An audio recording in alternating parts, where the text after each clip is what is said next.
everyone, welcome back to this week's special episode of Woman Meets Motherhood. In today's episode, Michelle meets Samira. But before I formally introduce our guests, I just want you to imagine going through the following thing. You've been trying to get pregnant for quite some time, a couple of years. You finally have that day when you have a positive pregnancy test, and then you tell close family members, close friends. You go for your first scan, which is supposed to be the exciting part of your pregnancy when everything starts to feel real. And then the doctor tells you you're pregnant, but there's no baby. So today, that's basically the story that we're going to hear from Samira. So Samira, if you just tell us a bit more about yourself and then tell us your story. So hi Michelle, I am Samira. I'm a wife, I'm a mum of two. I've been married for almost 10 years.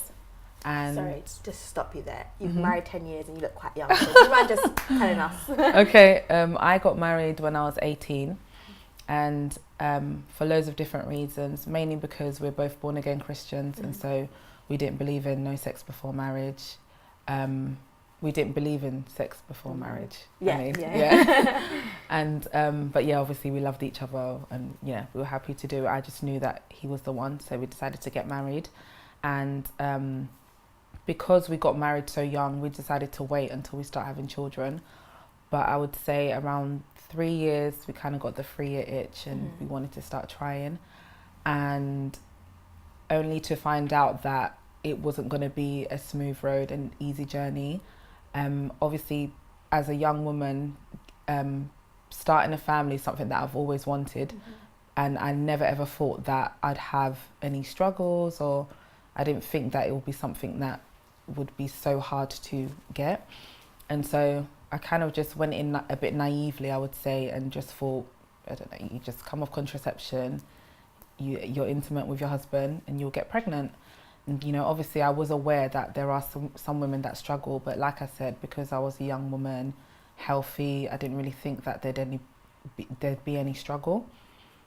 So yeah, we started trying around 3 years into marriage, and it was tough. You know, I wasn't getting pregnant. I would go for checkups, and you know, they would tell me that everything's fine, you know, just keep trying, just take folic acid, take vitamins, and just watch when you're ovulating and things like that. And because we started to because we tried for quite a while, we tried for about 2 years before I got pregnant. During that time, I was very scared that maybe I can't have children. I kind of kept it to myself because I didn't want people to know that I'm trying for something that I can't get. So I kind of kept it to myself. But of course, in that time, when you want something, it's like you start seeing it everywhere. And so in that time, I saw loads of pregnant women, friends getting pregnant, my sister got pregnant, and so it was a really, really hard time for me. So when I fast forward to 2 years of trying, I first got pregnant in 2012, November 2012. And yeah, I was pregnant. I was super, super excited. I couldn't believe that, oh my gosh, I'm finally pregnant. This is what I've been looking for, this result for 2 years. So excited, told friends, told family, of course, told my husband. And I was about 9 weeks pregnant when I started bleeding. So I went to the toilet and I saw that I was bleeding. And so I was obviously very worried. And we went to the hospital, and we went to the early pregnancy unit, and that place in itself is just a horrible place to be. You know, you go, you see loads of pregnant women that are having miscarriages or not sure if they're miscarrying or something's wrong. So even just being there was just horrible. But before we went there, we went to A&E, and they did a pregnancy test just to confirm that I am pregnant. And they said, yeah, you're still pregnant. And of course, for me, even though I was worried seeing blood, because I knew obviously that's the sign of miscarriage. You thought everything's okay? Everything's okay. The doctors, I'm in a hospital, you know, they're telling me that I'm still pregnant. So of course I was worried, but that really, really reassured me. But they did say, you know, come back in the morning, come to the early pregnancy unit and just have a scan just to make sure. So sorry, just to correct myself, I wasn't 9 weeks, I was 11 weeks. So my scan was around the corner, you know, my scan was like a week or so away. And so, you know, the whole 3 months, because I wanted to be pregnant so bad, I am the sort of person that kind of thinks the worst, you know, you try and like shake the negative thoughts, but I do think, oh my gosh, am I going to miscarry, you know? So when I did see the blood, it was just like my worst, you know, it was coming true kind of thing. So, but because I was so close to having my scan, I was very hopeful because I thought, you know, if I was going to miscarry, it probably would have happened before now. So we went into the early pregnancy unit and we had our scan, we were called in, and I just remember having such mixed emotions. I was excited, I was nervous, I was scared, I was hopeful, I was hopeless. It was just a really, like, it was like a roller coaster. A lot of different emotions. And my husband, obviously, he was with me. He was very positive, but I could see all over his face that he was thinking the worst as well. So that was hard because obviously there's nothing that he can do. So anyway, we went in and they started scanning, and I just remember there was like it was just very silent. It was very silent, and it was a weird silence because it was a concerning silence. And I just remember the doctor was just looking at the screen and almost like she didn't want to make eye contact with us. And so I was just asking, you know, is everything okay? And she was just like, oh, I'm just going to go and get a second opinion.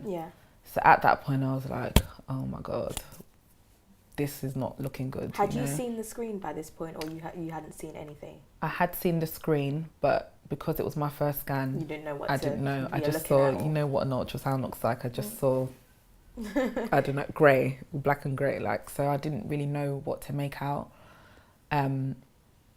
So she went and called somebody, came back in, and then again there was this silence. And sorry to go into detail, but first they scanned my belly, and then they used I forgot what it's called, but the internal one, just to, obviously it's a bit clearer. So they used that, and that was even more, it made me feel even more uncomfortable because I knew that, okay, they're having to do something that they don't normally do. So still trying to stay positive, still trying to stay hopeful. And then the second doctor was silent again and just kind of looking around. And of course, again, I was asking questions, but I didn't want to over ask because I was just like, okay, just hope for the best and be quiet and wait. And in that time, I was just praying like, God, please let everything be okay. God, please, you know, let them tell me that, you know, everything's fine. And so yeah, that's when the doctor just looked at me and said, okay, so Samira, look at the screen. This is your sac. You are pregnant, but there's no baby in there. And me and my husband were just like, what? What do you mean? Like, this is some sort of joke. It has to be, because you've said I'm pregnant. But how can you can't be pregnant without a baby. Exactly. So what does that mean? So I was just so confused, and I just remember thinking like they were quite insensitive. It was just like, you know, you're just another patient. I didn't feel like they were considering the weight of what they're saying. And so it was all very quick, you know. Obviously I remember it, but it was all very quick, trying to digest such information. And yeah, so they basically showed me that, and they explained what they thought happened, that, you know, the egg did fertilize, but the baby didn't continue to grow. The embryo. They explain why that happens, or how many women that happen? So they said, well, first they kind of started asking me questions. So anyway, they showed me the screen and said, you are pregnant, and the reason why the pregnancy test is saying pregnant is because the egg did fertilize, you know, conception did take place, but the embryo didn't grow, and that's why you're going to miscarry. So they said that to me, and then got off the bed, got changed. Now I'm in tears. I'm like, what are they talking about? I'm just overwhelmed, don't really understand, confused. I'm like, what are they talking about? So got changed, and then they sat me down and they were just asking me questions like, do you smoke? Do you drink? You know, do you this? Is this your first pregnancy? Have you ever had an abortion? And no, don't drink, don't smoke, never had an abortion, first time being pregnant. And they said, so I was obviously asking questions like, what's going on? What's happened? How can I be pregnant but not be pregnant? And they were just asking me, you know, do I know my blood group and things like that? And no, I didn't. This was, again, like I said, my first pregnancy. So I was just confused. And it was, to be honest, it was kind of annoying me that they were asking me questions. Because I'm like, I'm trying to get answers here. Yeah. This is my, you know, this is what I'm going through. But yeah, in the end, they kind of just said, it's just one of those things that whenever nature feels like there's something wrong with the pregnancy, or there could be something wrong, your body will just naturally get rid of it. So they didn't tell me why, of course, the baby stopped growing. They didn't say, but they didn't actually say there was a baby. They said there's no baby in the sac. Yeah. So I don't really know what happened, to be honest, in terms of did a baby develop? I don't know. But they just said there's nothing in there. So they explained that it could be that the reason I've been bleeding is because it's already passed out, obviously, because it was quite, it was early on, so it was quite small, so maybe you wouldn't have noticed that it happened. Maybe I wouldn't have noticed. But in terms of like the whole shedding of the sac, it was going to happen, they said. So basically the process of miscarriage had already started without me knowing. And so that was very scary, and it made it even worse because it's not that it's already happened, it's the fact that you know it's going to happen, so you're waiting around. It's just. But did they let you, do you stay in the hospital to wait for that to happen, or did they literally tell you, go home and wait, it's going to happen to you? So they offered me a DNI, I think it's called.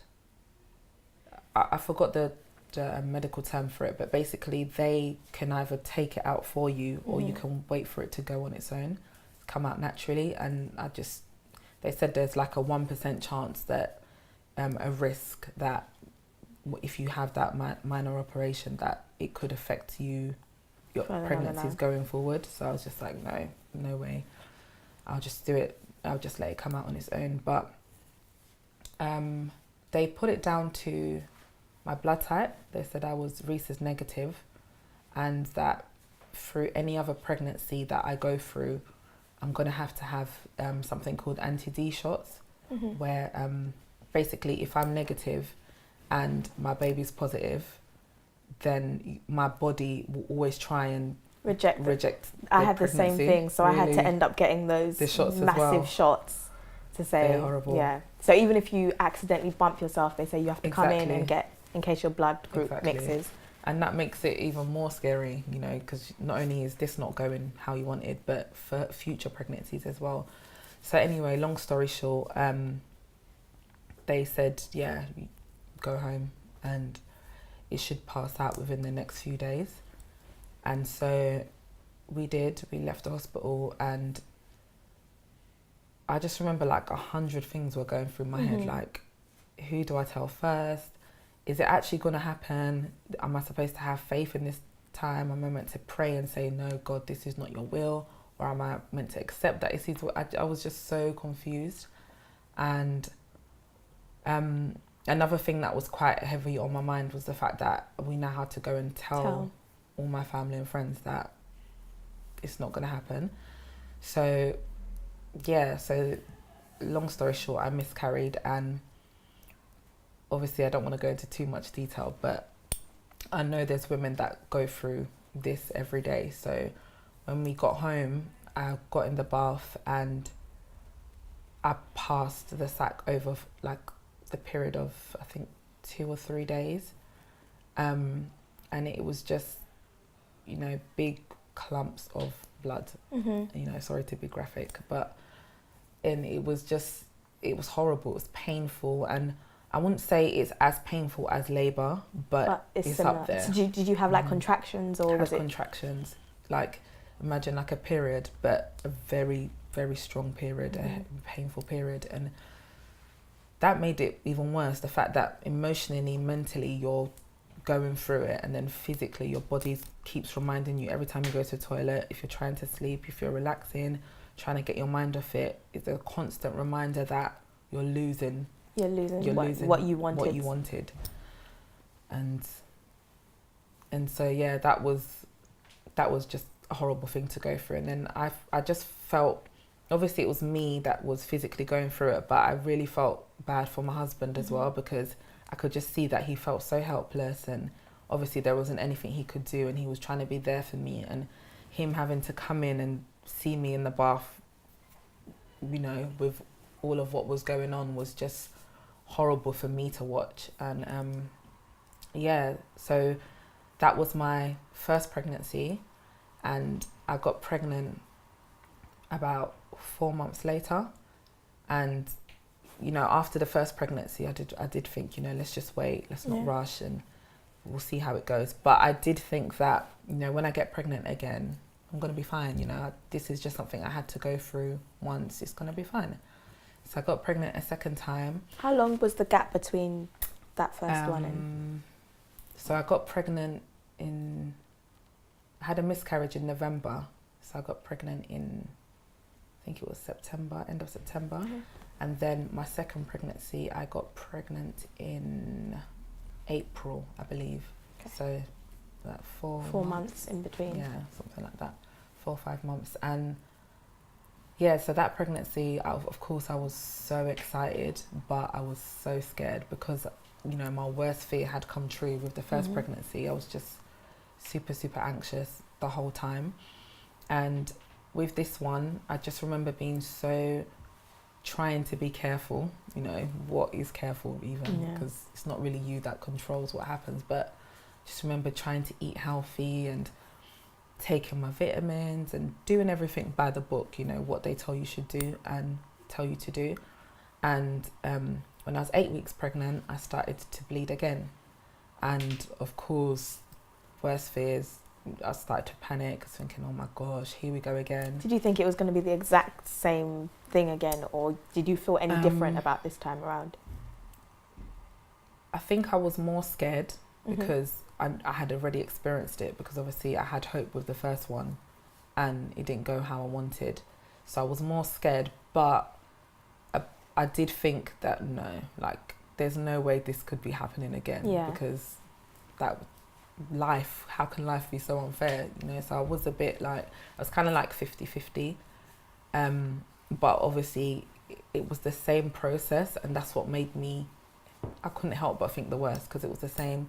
I'm bleeding again, you know, going to hospital, going to the same hospital, same early pregnancy unit, same process of, you know, you have to wait to have a scan. And so yeah, the same thing happened. Went to the hospital, had a scan, and this time they said there's a heartbeat.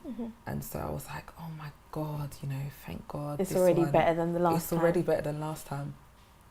It's already better than last time. So I was very excited when they said that, but they also said that although there's a heartbeat, the heartbeat is very, very, very slow and it's quite abnormal. So again, panic, worry, called another doctor in, and that doctor just came in and was brutally honest and said, look, although there's a heartbeat, it's very abnormal and you're gonna miscarry. And I was just like like, what? How? Like, how is this even possible? And this time they said, obviously they showed me the heartbeat and everything. I saw the flickering, but they just said it's very, very abnormal, so your body's gonna naturally reject it. Yeah. So yeah, that was that. I had a miscarriage again, and yeah. What was this like? As in, obviously, for the second time, you and your husband have been through it the first time. What was it like emotionally, mentally for you both to go through it afterwards? It was very draining, and it was. I just remember thinking, am I ever going to be able to? And of course, you know, as a woman, it's just one of those things that you just expect. It's just expected of you. You know, you just have children. Yeah. That's always what I thought. And so the fear that I may never ever be able to carry full term, that was what was the hardest on me emotionally. Yeah. I would say, because going through the miscarriages, although it is a big deal, I'm not, you know, trying to dumb it down or anything, but once you're over it, it's almost like you kind of just look to, okay, I want to get pregnant again and I want it to be successful. So I just focused on that, and it kind of made me a bit obsessed. Yeah. Like, I don't know if obsessed is the right word, but I was very like, you're ready to go. I'm ready to go. This needs to happen. When am I ovulating? You know, I was very like obsessed with the idea of getting pregnant. You know, not that's a bad thing, but obviously that's what you desired, you know, so that's exactly what you were looking to do. That's what I was looking to do. It was just on my mind all the time. And yeah. Did you feel like you had time? Well, I don't know, because it's an early pregnancy, I don't know if it's any different, but do you feel like you grieved over the loss of your child, or do you feel like you'd made that connection with that child at that point in time to be able to say, oh my gosh, I kind of knew you and now you're gone? Or do you feel like because it was early, you didn't have? I think with the first one, I definitely grieved, but I got over it very quickly. And not got over it because I was still, you know, it was still on my mind, but I just thought, it's just happened once, you know, it's something that's in the past now, let's move on. But when it happened the second time, that's when it became a bigger deal for me, because that's when the fear of the future, you know, started to play. I thought I grieved, but I didn't. It was only afterwards that when I was trying and I wasn't getting pregnant, that's when I realised that, Samira, you've just lost 2 babies, you know, quote unquote, you know. And it was then that it kind of hit me, when I wasn't getting pregnant, and then I realised that I'm not getting pregnant and I've lost 2 babies. That's when it was like the most emotionally draining. And yeah, my story is like one of hope, because I now have 2 children. Yeah. And so that's why I wanted to share it, that although it was the hardest thing I've ever been through, mentally, emotionally, physically, there's hope. You know, there's so many women that go through it and nobody really speaks about it. It's something that, you know, it's only afterwards, because I didn't really speak about it. It's only afterwards, you know, when I went on to have 2 children, that I felt comfortable enough to share my story and, you know, encourage other women, inspire other women, just let other women know that it is the hardest thing you probably ever go through, but there is light at the end of the tunnel. So what would be the last thing that you would advise any woman that's going through this right now? What would you say is the one thing you should definitely do before, let's say, trying for the next one or moving on with? I would say if you're in the process, like if it's happening now and you're having a miscarriage, just allow yourself to feel, allow yourself to grieve. If you need to cry, cry. If you need to scream, scream. Just allow yourself to go through it. Don't suppress your feelings, because it's something that you can't get rid of it. It's always going to be with you. And I would say as well, accept it. And it might sound a bit harsh, but accept that it's happening. And I think sometimes we don't deal with things because we don't allow ourselves to go through the process of the hurt and the pain, and we don't feel like we can handle it. But just allow yourself to feel every emotion. And, you know, I don't want to use the term get over it, because you never really get over it. Even though I've moved past it. Even though I've had 2 children, I still think about it. So it's not something you get over, but, you know, that you will move on. You know, you will go on to have other children, and it's not impossible. Just because it's happened to you before, that doesn't mean that's the end of your story and that's the end of you. So just keep believing.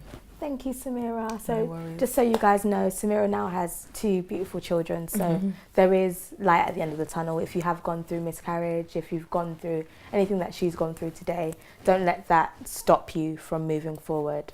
So thanks again, Samira. No worries. Thank you for tuning in to this special episode. If you have any questions, please drop them in the comments below. Any of the medical terms that we've raised today, we'll try and explain as well. But for now, we just want you to be encouraged, be equipped, be empowered, and remember to comment, like, and subscribe. Thank you. So if you want to hear more about my story, I do have a video on my channel where I talk in depth about everything that happened. My channel is called Strolling with Samira, or you can find me on Instagram at Samira Schofield. And feel free to contact me, email me, DM me, message me. I've had loads of women reach out to me, just asking questions and asking me how I got through it. So feel free to have a watch, comment, subscribe, all of that jazz. And